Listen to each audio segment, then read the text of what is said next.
poker chip singed in a Las Vegas inferno. There is a ball of flame that shoots through the casino. A document at the heart of an infamous financial scam.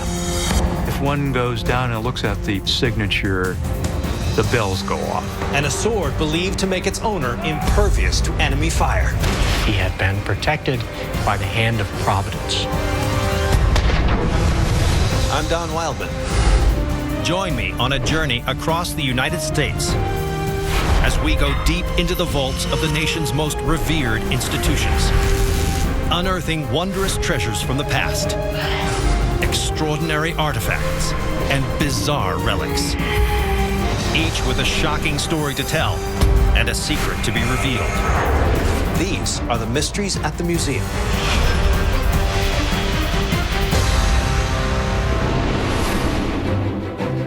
The southern port city of New Orleans is distinguished by its diverse architecture and festive celebrations. And just behind Bourbon Street is the historic New Orleans Collection. This unique institution catalogs the city's rich cultural traditions and features a sterling silver serving set, an ornate casket, and elegant evening wear. But according to senior librarian Pamela Arsenault, there is one unassuming artifact linked to a chilling time in the city's storied history. It has an illustrated cover. There is one person seated at the piano looking over her shoulder with a very frightened look on her face. And it has music notes on the inside. The horrifying tale this music tells is alluded to in its title, The Mysterious Axeman's Jazz. So who was the Axeman? And how did he terrorize New Orleans? 1918, New Orleans is the home of the Maggio family. Brothers Jake and Andrew share a home with their brother Joseph and his wife Catherine. On May 23rd, in the middle of the night, Jake and Andrew are startled awake. The brothers heard groans and moans and noises of pain. Unsure of the source of the strange sounds, they decide to check on Joseph and his wife. They opened the door to the bedroom and saw Catherine Maggio lying on the floor in a pool of blood. Joseph was still alive, but had a horrible head wound and collapsed and died soon after. Police arrive and examine the scene. The point of entry seemed to be the back door. A panel of the door was chiseled out, allowing access into the back bedroom. Inside the house, they discover the weapon that inflicted the fatal wounds, the couple's axe. Investigators begin searching for a suspect. But with no further leads, the case is left open. Then, 2 weeks later, another couple falls victim to a second brutal attack under almost identical circumstances. The perpetrator again got in through the back door, hit both of his victims in their heads, and slipped away. Again, the killer wielded a weapon he found in the house, an axe. It started to appear that New Orleans was under siege by an axe-wielding fiend. The newspapers run with the horrific stories and dubbed the unknown assailant the Axeman. Although the city is on high alert, the Axeman's reign of terror continues. Over the next year, 5 more victims fall prey to the ruthless murderer. Police determine that they're dealing with a serial killer, but are no closer to identifying the perpetrator. Then, on March 16, 1919, the case takes a surprising turn. A local paper publishes a letter sent from someone claiming to be the notorious killer. In the letter, he announces that he is not human, but a spirit and a demon from the hottest pits of hell. The Axeman states that at 12:15 a.m. the following Tuesday, he will strike again. But surprisingly, he then proposes a rather unusual way of avoiding his murderous wrath. Every person shall be spared in whose house a jazz band is in full swing at the time I have just mentioned. One thing is certain, those persons who do not jazz it on Tuesday night will get the axe. The Axeman. Desperate to ward off this axe-wielding fiend, people across the city scramble to plan musical gatherings and stock up on jazz tunes. New Orleanians meet this challenge by throwing parties. Then, on that fateful Tuesday night, New Orleanians nervously assemble. As the Axeman's deadline approaches, the sound of jazz can be heard wafting through the city streets. As the clock approaches 12:15, the city holds its breath, but the musicians play on. These people were playing jazz to save their lives. Then, the deadline passes, seemingly without incident. But has the entire city been spared? The next morning, after the parties were over, people realized that the Axeman had been true to his word. There were no murders attributed to an Axeman in New Orleans that night. The city rejoices. It seems jazz has staved off the madman.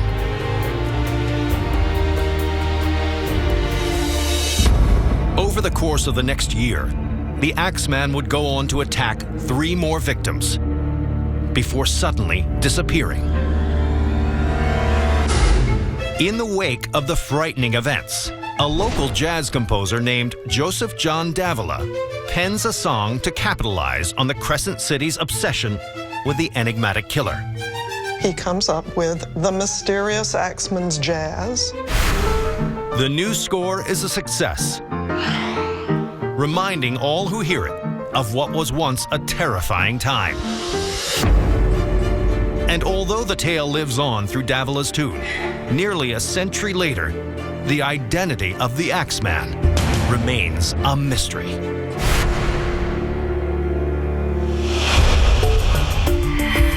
Las Vegas, Nevada is famous for its bright neon, scorching temperatures, and tourist attractions like the nearby Hoover Dam.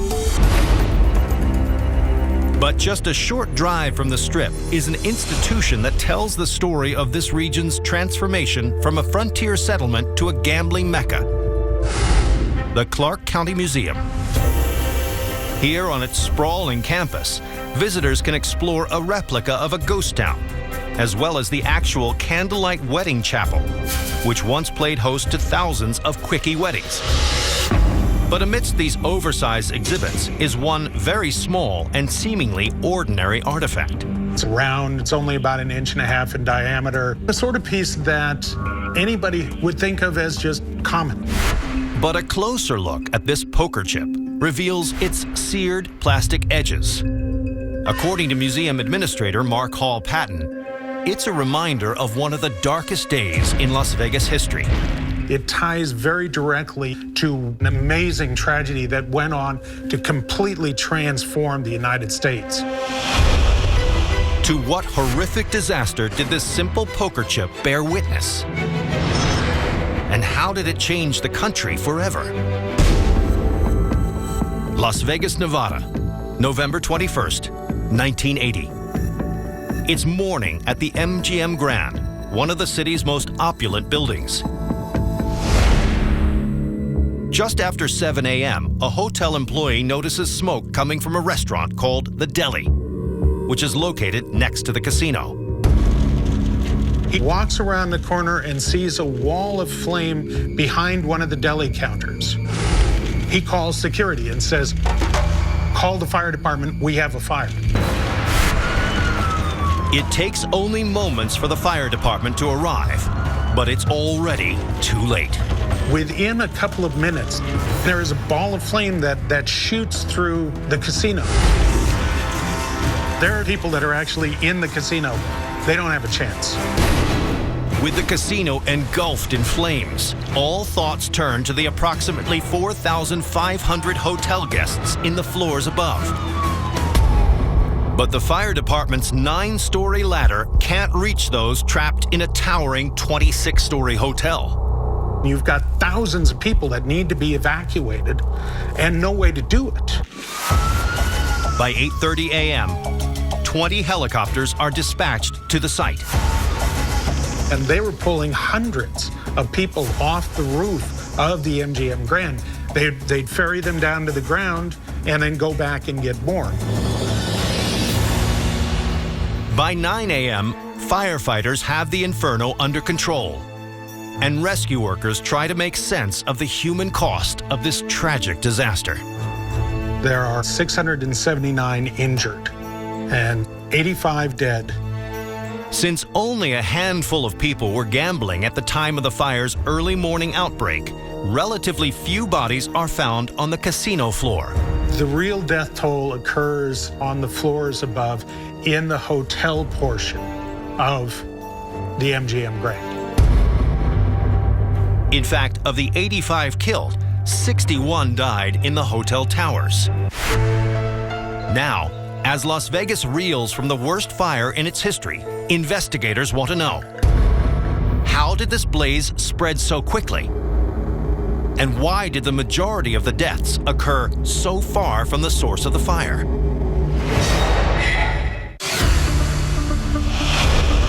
It's 1980, Las Vegas, Nevada. A devastating fire has swept through the ground floors of the MGM Grand, leaving 679 people injured and 85 dead. But if the fire itself was restricted to the lower floors, then why did the majority of the deaths occur in the hotel tower? When the MGM Grand opened in 1973, it was the most lavish building on the Strip. But in the early 70s, the fire code was far more lenient than it is today. It didn't call for sprinklers in casinos or other 24-hour occupied areas. The idea was that people were there 24/7. So if there was a fire, somebody would be there to see it, and they would put it out. And like the casino, the deli was originally open around the clock. But its hours had long been scaled back, leaving the restaurant completely empty when the fire broke out. That gave the window the fire needed to get started. But why did so many deaths occur in the MGM's hotel towers, far beyond the reach of the flames? The answer lies on the casino floor, where only a few items, including this poker chip in the collection of the Clark County Museum, are salvaged. And when items like this burned, they created the conditions that contributed to the tragic death toll. Toxicology reports show that victims on the tower's high floors died from inhaling carbon monoxide and cyanide, two byproducts of the burning plastic, plexiglass, and polyurethane in the casino below. As these gases were released, they were sucked up by the ducts and empty columns in the building's structure and funneled into hallways and guest rooms, 24 stories above the blaze. These acted as large chimneys. Ultimately, the legacy of the MGM Grand Fire was a greater awareness of the dangers of smoke inhalation and carbon monoxide poisoning, as well as an overall strengthening of fire codes across the United States. And today, a reminder of the tragedy that transformed the country's approach to fire safety can be found on the seared edges of this poker chip here in the Clark County Museum.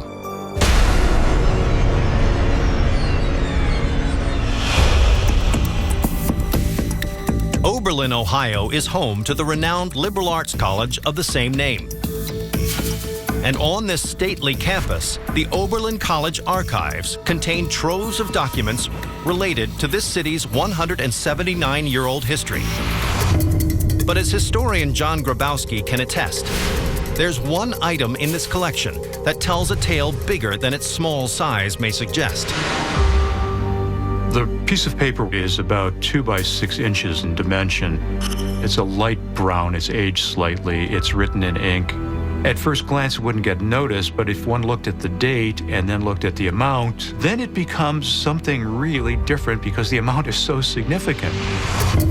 But this extraordinary figure is just the beginning of the story. If one goes down and looks at the signature, the bells go off. The name signed at the bottom of this paper belongs to one of the wealthiest men in American history, Andrew Carnegie. How did this piece of paper and the famous signature on the bottom trigger a scandal so enormous that it shook the very foundation of American society? 1903, Cleveland. A flamboyant socialite named Cassie Chadwick, the wife of Dr. Leroy Chadwick, has made a name for herself in social circles for her extravagant spending and opulent lifestyle. But the source of her wealth does not lie with her husband. According to Cassie Chadwick, her fortune comes from her estranged father. Chadwick is purportedly the illegitimate daughter of one of the wealthiest men in the United States. The steel tycoon, philanthropist, and New York City resident, Andrew Carnegie. Her story about her relationship with Carnegie is that he's come around and he's now taking care of one of the sins of his past. As proof of her claim, Chadwick presents a series of documents like this one, called promissory notes, signed documents similar to a check, that contain a written promise to pay a sum of money to the bearer of the note at a specified date. The notes Chadwick produces are signed by Andrew Carnegie, promising her enormous sums of money. And when these notes are seen, they're the evidence of the truth. But there's one small snag. Because Carnegie's notes promise Chadwick a share of his wealth at a much later date, she is unable to cash them in. So instead, Cassie Chadwick uses the notes as guarantees to secure massive loans from area banks. When she walks into banks, she has collateral in hand. One institution, Citizens National Bank of Oberlin, gives Chadwick her biggest loan.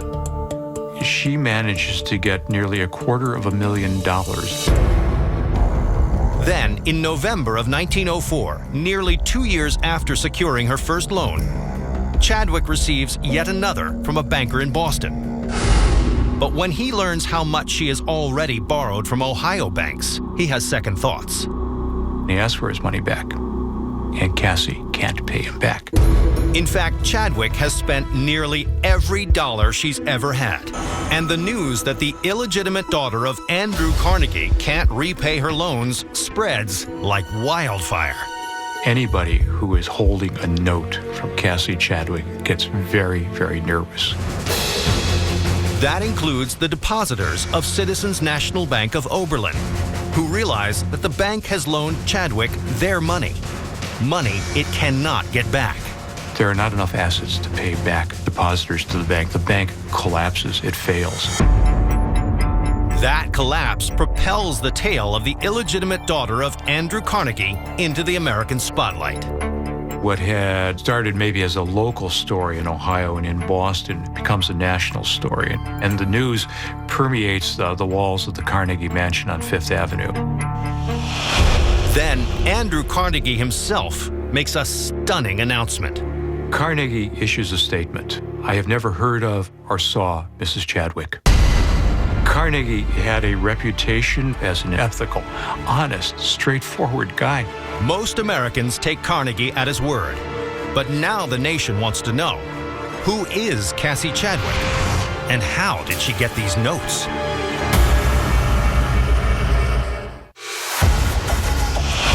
It's 1904. For 2 years, Ohio socialite Cassie Chadwick has been scamming banks out of millions of dollars by claiming she's the illegitimate daughter of steel tycoon Andrew Carnegie. But when Carnegie announces that Cassie Chadwick is a fraud, people begin to wonder who she really is. After banks alert them to the unfolding financial disaster, federal authorities arrest Cassie Chadwick on suspicion of fraud, and they begin to piece together the real details of her background. The tale begins in 1896 in Cleveland. A woman by the name of Cassie Hoover is operating a business of ill repute. One of her clients is a wealthy widower, Dr. Leroy Chadwick. The two fall in love and later marry, catapulting Cassie from Cleveland's seedy underbelly into its upper crust. She spends thousands on jewelry, clothing, and luxury items. Her compulsive buying is a symptom of trying to compete and trying to show that she's as good as anybody else. But she quickly runs through her husband's modest fortune. So she develops a devious scheme. Pretend to be the illegitimate daughter of Andrew Carnegie. Chadwick forges Andrew Carnegie's signature and produces fake promissory notes like this one, and uses them as collateral to secure loans totaling over $1.5 million. That's $35 million in today's money. That's an enormous, enormous scam. And had it not been for one suspicious Boston banker, her scheme might have raked in even more money. At the trial that ensues, Andrew Carnegie notes the most ironic piece of the entire con. He said the whole scandal could have been avoided if somebody had bothered to ask me. Cassie Chadwick is found guilty of conspiracy to defraud a national bank and is sentenced to 10 years in prison. But in 1907, just 2 years after her trial, she dies at the age of 50. And today, this forged promissory note sits in the Oberlin College archives as a reminder of a cunning woman, a wealthy tycoon, and one of the 20th century's most infamous financial scams.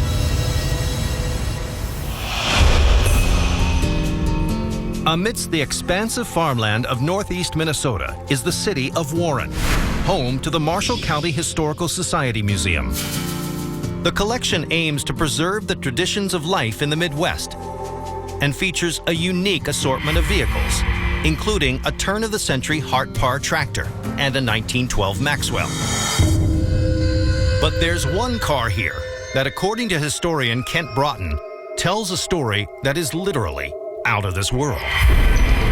People heard about it and they want to see if it's real or not. It is a brown metallic Ford LTD patrol car built in 1977. But it's not the vehicle's make or model that sets it apart. It's the improbable event it has witnessed. What unearthly force did this patrol car encounter? August 27th, 1979. Val Johnson is a well-respected deputy with the Marshall County Sheriff's Office. For almost 3 years, he's been patrolling the quiet county roadways around Warren. At 1:40 a.m., Johnson is driving along an empty stretch of highway about 20 miles northwest of Warren. Suddenly, he glimpses something about 3 miles south that will change his life in ways he can't imagine. Former police officer Michael Johnson was on the force at the time. He was seeing some type of a light close to the road that caught his attention. As he gets closer, he notices something unusual. The light seems to be hovering just 3 feet off the ground.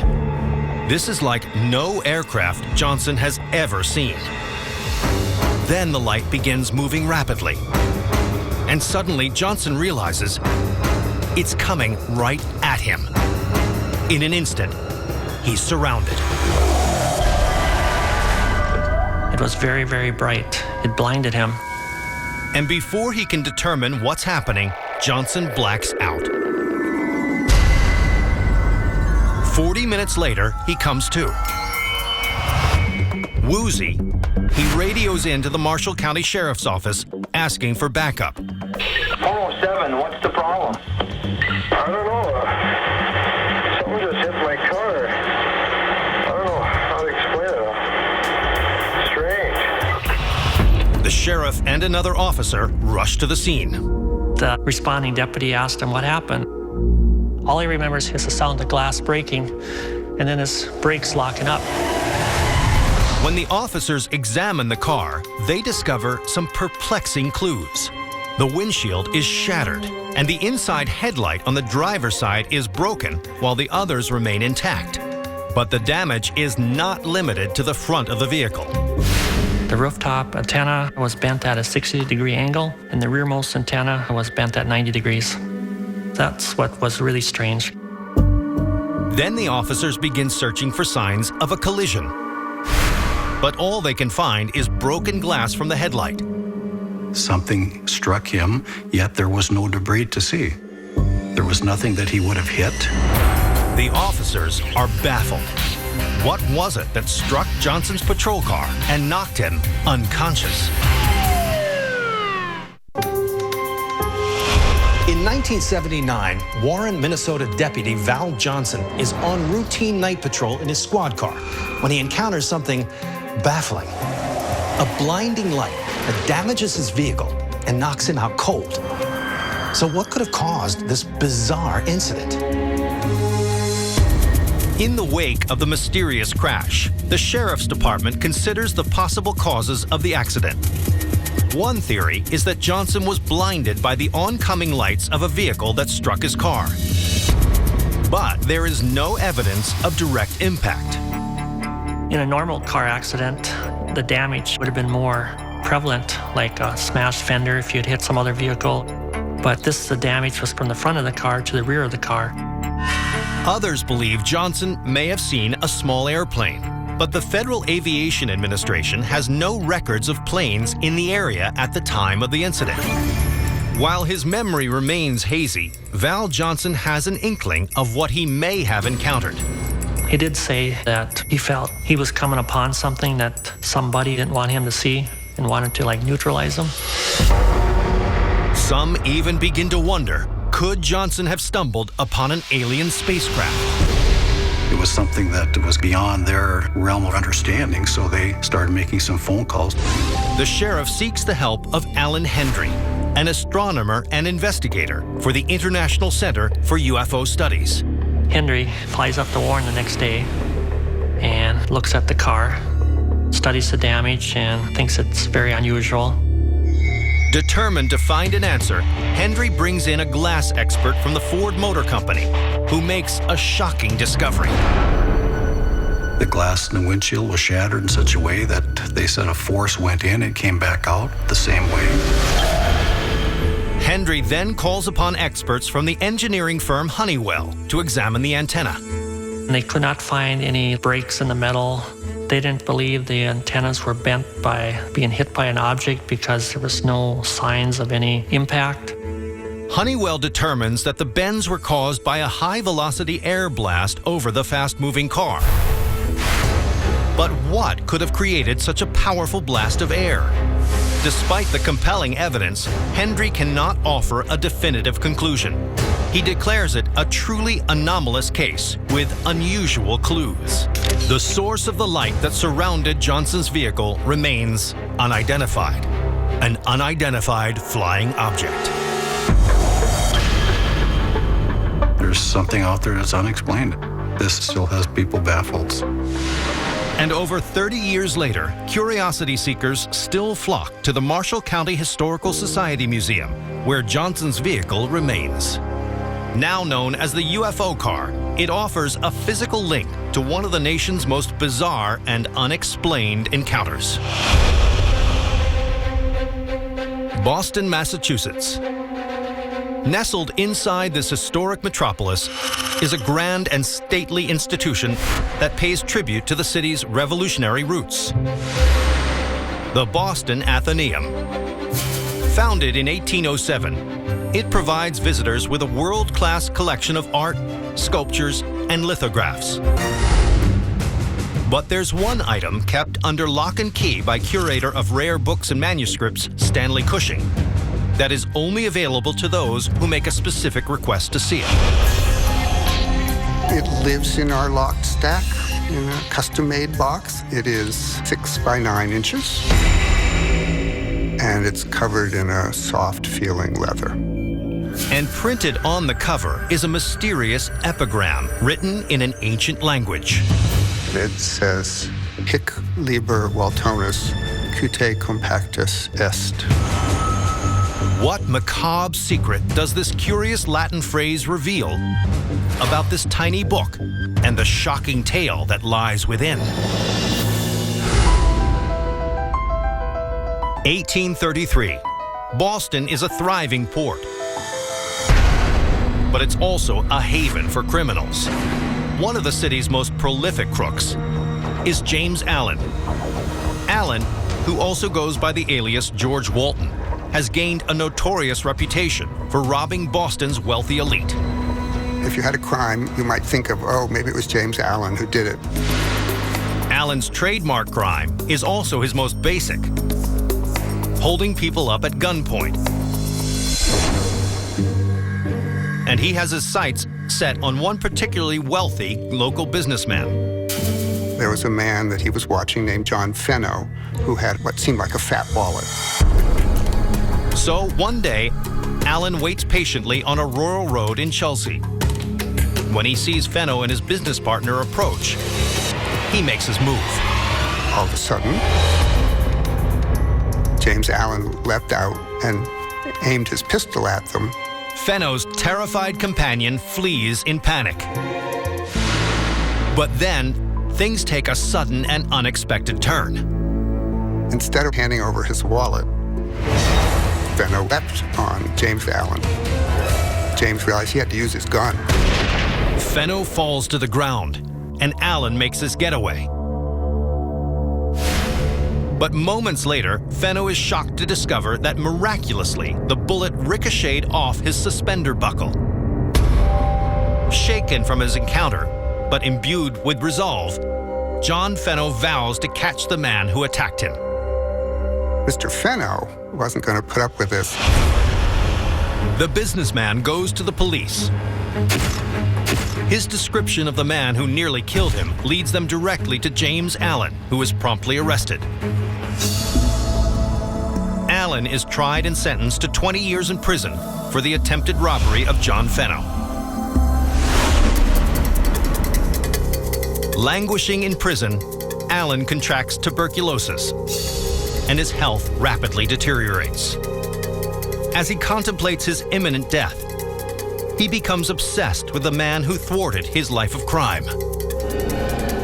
He said he wanted to meet the man that had stood up to him. He was sorry for some of the things he did, was sorry for attacking Fenno with the gun. Sensing an opportunity to reform his attacker, Fenno accepts the invitation.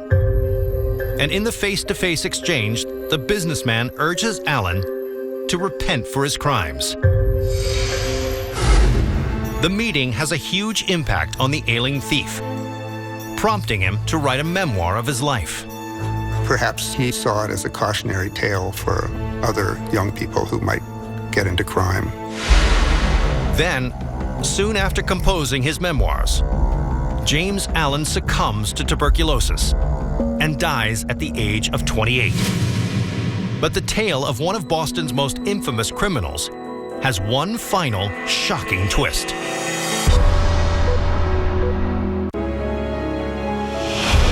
Less than 4 years into his sentence for the robbery of a man named John Fenno, infamous Boston criminal James Allen dies in prison. But prior to his death, Allen composed his memoirs, leaving a legacy that will extend far beyond mere words on a page. July 1837. As he lies on his deathbed, James Allen makes one final request to the prison warden that he hopes will secure his place in history. That a copy of his memoirs be presented to Mr. Fenno, and it was to be particularly bound. And the warden obliges. Upon his death, James Allen's body is taken to Massachusetts General Hospital. There, a doctor removes skin from the deceased highwayman's back. It's used to ensure that the story of Allen's criminal exploits will be remembered, unlike any other. That skin was then tanned and used by a local bookbinder. When his work is complete, the bookbinder delivers a copy of the memoir to John Fenno, courtesy of James Allen, aka George Walton.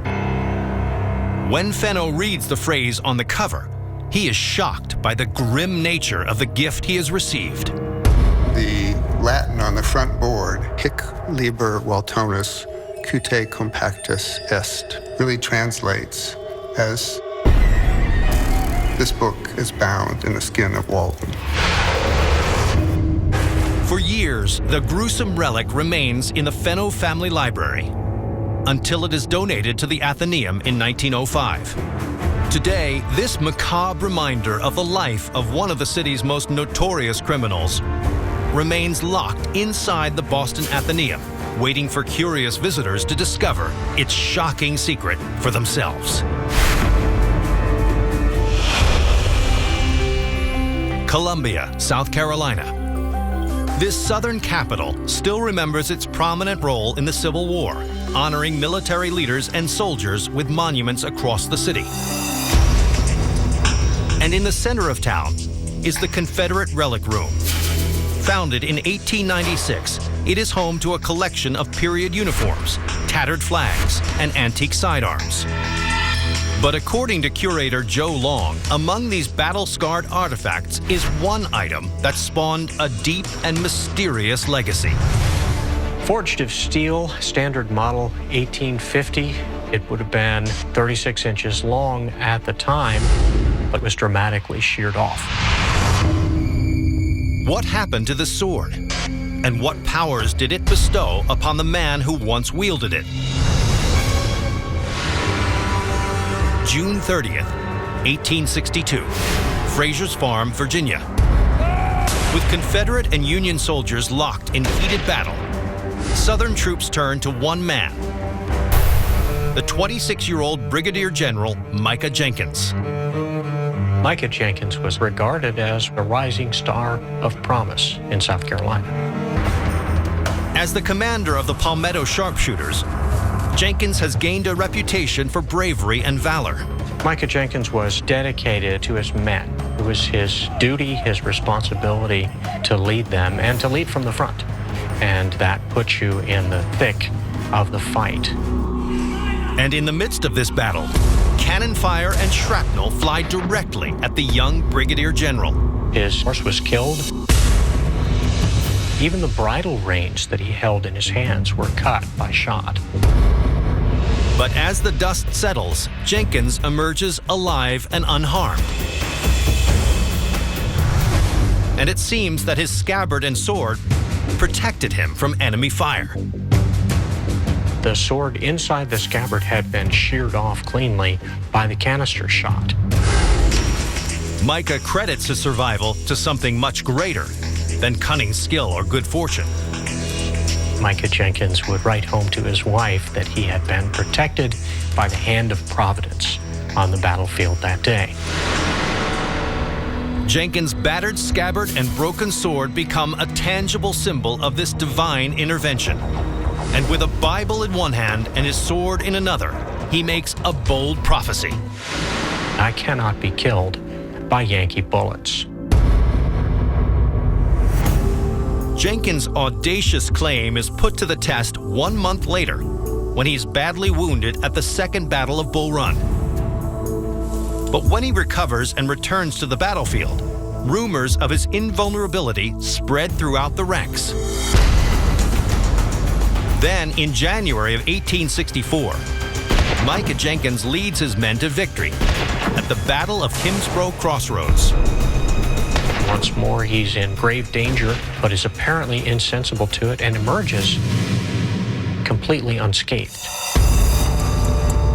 The legend of the sword's prophecy is now firmly solidified, burnishing Jenkins' reputation as a bold and, some say, invulnerable leader. But is the prophecy true? Has this battle-scarred sword really given Micah Jenkins the power to withstand Yankee bullets?